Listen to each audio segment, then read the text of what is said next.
Hi friends, welcome back to Fiveas Kitchen. ഇന്ന് നമ്മൾ ഉണ്ടാക്കാൻ പോകുന്നത് ഒരു സ്പെഷ്യൽ ടൈപ്പ് ബീഫ് പൊരിച്ചതാണ്. അപ്പോൾ നമുക്ക് റെസിപ്പിയിലേക്ക് പോകുന്നതിന് മുന്നേ എനിക്ക് എൻ്റെ ഫ്രണ്ട് ആയിഷ സാഗറിന് ഒരു സ്പെഷ്യൽ താങ്ക്സ് പറയണം. കാരണം ഈ റെസിപ്പി എനിക്ക് ആയിഷ തന്നതാണ്. ഈ ഒരു ഐറ്റം നമുക്ക് എത്ര കഴിച്ചാലും മതി വരാത്ത ഒരു ഐറ്റമാണ്. അപ്പോൾ നമുക്ക് പെട്ടെന്നൊന്ന് കുക്കിങ്ങിലേക്ക് പോകാം. അപ്പോൾ ഞാനിവിടെ എടുത്തിരിക്കുന്നത് 1 കിലോ ബീഫാണ്. ഇത് എല്ലുള്ള ബീഫ് തന്നെ ആവണം, അല്ലെങ്കിൽ ഇത്ര ടേസ്റ്റ് ഉണ്ടാവില്ല. അപ്പോൾ നമ്മൾ ഇതൊരു കുക്കറിലേക്ക് ഇടാണ്.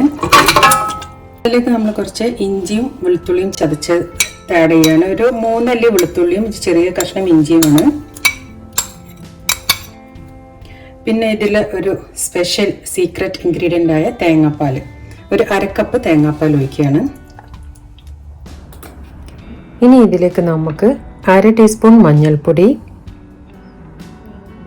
1/2 ടീസ്പൂൺ മുളക് പൊടി, 2 ടീസ്പൂൺ മല്ലിപ്പൊടി, 1/2 ടീസ്പൂൺ ഗരം മസാലപ്പൊടി, 1/2 ടീസ്പൂൺ നല്ല ജീരകപ്പൊടി, 1/2 ടീസ്പൂൺ പെരിഞ്ജീരകപ്പൊടി, 1 ടീസ്പൂൺ കുരുമുളക് പൊടി. അത് എരിവിനനുസരിച്ചിട്ട് വേണമെങ്കിൽ കുറച്ചും കൂടെ കൂട്ടിയിടാം. 1/2 ടീസ്പൂൺ ഉലുവപ്പൊടി, 1/2 ടീസ്പൂൺ പെരിഞ്ജീരകം. ഇത് പൊടിയല്ല, ഹോൾ ജീരകമാണ്. അതുപോലെ തന്നെ 1/2 ടീസ്പൂൺ നല്ല ജീരകം, ഹോൾ ജീരകം.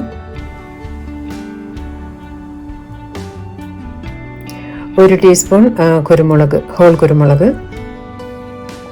പിന്നെ ആവശ്യത്തിന് ഉപ്പ്, 1 ടീസ്പൂൺ ഹോൾ ഉലുവ. ഇനി ഇതെല്ലാം കൂടെ നന്നായിട്ടൊന്ന് മിക്സ് ചെയ്യുക.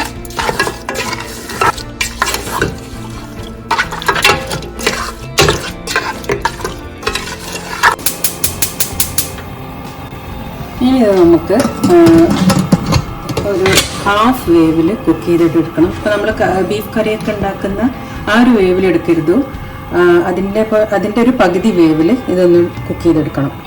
ഇതിപ്പോൾ നമ്മൾ പകുതി വേവാക്കിയിട്ട് ഇറച്ചി വേവിച്ചെടുത്തിട്ടുണ്ട്. ഇനി ഇത് നമുക്ക് ഇറച്ചീൻ്റെ പീസ് മാത്രം എടുത്ത് മാറ്റിയിട്ട് സ്റ്റോക്ക് അവിടെ തന്നെ വെക്കാം.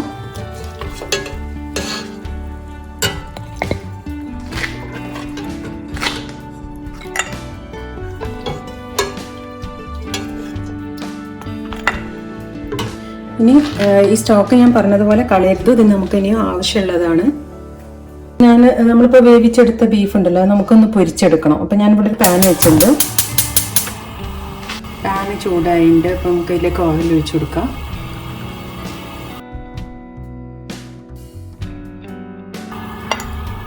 നമ്മൾ ബീഫിൻ്റെ പീസ് ഇട്ട് കൊടുക്കാം.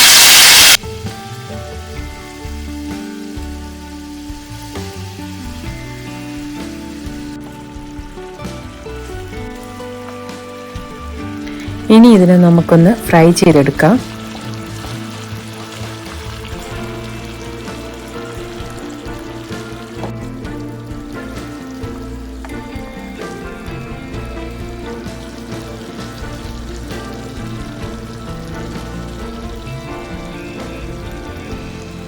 നമ്മളിത് ഇങ്ങനെ ഈ പൊരിഞ്ഞ് വന്നത് കളറൊക്കെ മാറി വന്ന കണ്ടില്ലേ, ആ ഒരു സമയത്ത് നമുക്ക് ഈ പൊരിച്ചിറച്ചിനെ എടുത്തിട്ട് മാറ്റി വെക്കാം.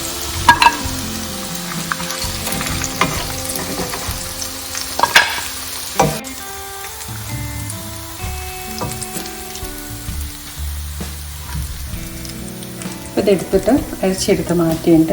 ഇനി നമുക്ക് ഇതേ ഓയിൽ തന്നെയാണ് ഉള്ളി ഫ്രൈ ചെയ്തെടുക്കേണ്ടത്. ഞാൻ കുറച്ച് ഓയിൽ നിന്ന് എടുത്തിട്ട് മാറ്റിയിട്ടുണ്ട്. അപ്പോൾ നമുക്ക് ആവശ്യമുള്ളത് ഇത് അത്രയും ഓയിലാണ്.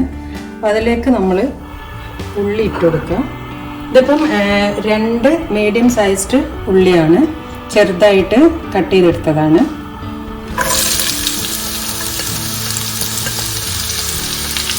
ഇനി ഇത് നന്നായിട്ട് വഴറ്റിയെടുക്കണം. ഉള്ളി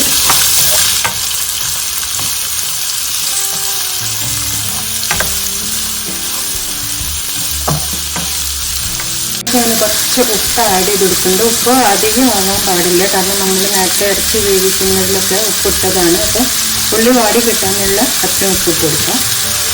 അപ്പോൾ ഉള്ളി നന്നായിട്ട് വാട്ടിയെടുത്തിട്ടുണ്ട്. ഇനി അതിലേക്ക് നമ്മൾ നേരത്തെ മാറ്റി വെച്ച സ്റ്റോക്ക് ഉണ്ടല്ലോ അത് ഒഴിച്ചിട്ട് നന്നായിട്ട് മിക്സ് ചെയ്തെടുക്കാം.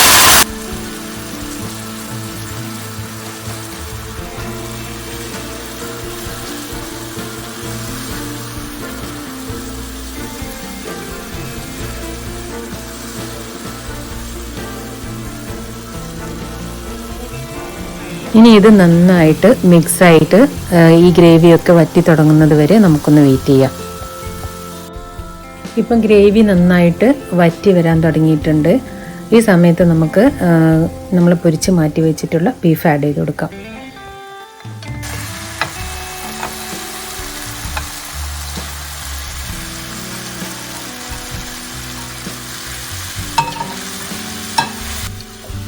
ഇനി ഇതെല്ലാം കൂടെ നന്നായിട്ടൊന്ന് മിക്സ് ചെയ്തിട്ടെടുക്കാം.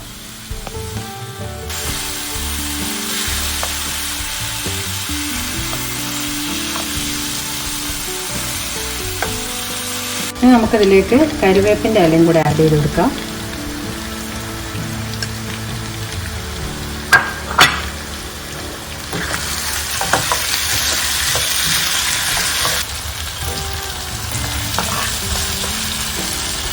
ഇനി ഒരു 5 മിനിറ്റ് ഇതൊന്ന് സിമ്മിലിട്ടിട്ട് വേവിച്ചെടുക്കാം.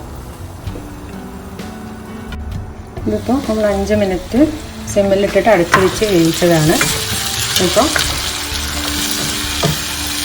നന്നായിട്ട് കുക്കായി മസാലയൊക്കെ മിക്സായി വന്നിട്ടുണ്ട്. ഇനി നമുക്കിതിനൊരു സെർവിങ് ബൗളിലേക്ക് മാറ്റാം.